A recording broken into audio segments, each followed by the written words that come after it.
order. I haven't called the member yet. The member must wait to be called. I call the honourable member Cam Calder. Thank you, Mr Speaker. You're welcome. No member of this House can take pleasure in these PISA results. Cam Calder.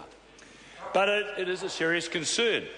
But, Mr Speaker, the Labour Party and their union cronies can have nothing to be proud of. Nothing to be proud of. You mentioned 2000.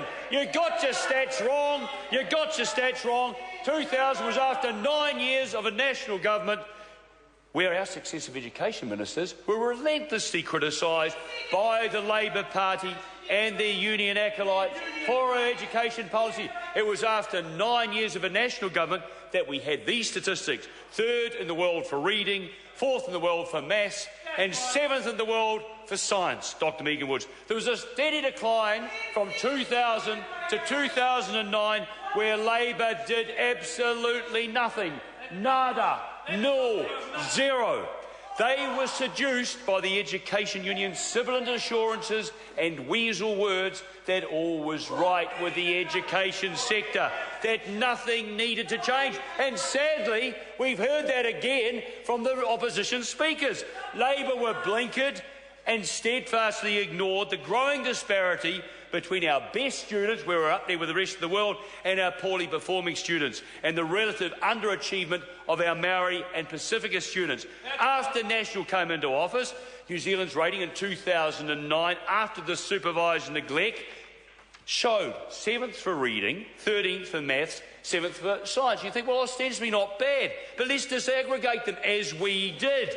Disaggregated, Pākehā 2nd, Asia 7th, Maori 34th, equal between Slovenia and Slovakia, and the Pacifica are down there at 44 around Mexico. So we saw this information, we actually thought about it, interpreted the results, and knew that this disparity in equity was unacceptable, as was the decline. We set about doing something about it. Sadly, the unions continue to cry all was well, aided and abetted by the Labour Party cronies, ferociously fought to continue to fight every single measure, Mr Speaker, that this perceptive national government has introduced to arrest the decline and turn it around. The 2012 PISA results are a sobering vindication of what we already knew about student achievement in New Zealand and have been working to address.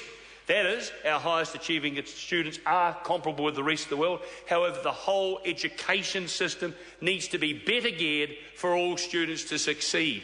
And it is wrong and foolish to believe that just the education unions know how to do this. But if they knew how to do it, why are we in the state we're in? As we've been saying for the last 5 years, our education is not performing for all, and we are relentlessly focusing on refining it and ensuring that our work raises achievement for 5 out of 5 of our students so that they can unlock that potential that lies within themselves. This was a well signposted decline, and it's appropriate and relevant to note that the 15-year-olds tested will not have benefited from many of the innovations that we have introduced. I talk about national standards, the progress and consistency tool, the positive behaviour for learning program this government has introduced, and of course would not have benefited from the $1.5 billion assigned to early childhood education. Successful education of necessity must be infinitely varied in its engagement strategies. No one size fits all. This government is ahead of the game, and the multiple new strands in the cable of educational pathways we've introduced will help turn around this observed inherited decline in PISA performance. Our goal of 98% participation in EC will ensure our young people will get the best start, and our current rate of participation of 95.8% is the highest ever.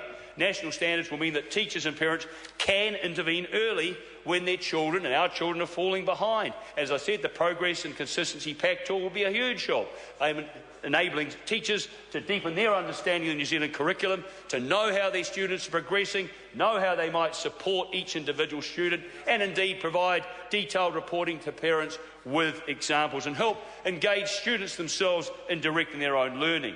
Lifting the achievement level of NCEA Level 2, the numbers achieving at that level will be important. The transition into further education and employment for most of our people will be helped by that. In 2012, Mr Speaker, 74% of our school leavers left with NCA Level 2, the highest ever. Our policies are already working, Mr Speaker. Thank you. I call the honourable member Tim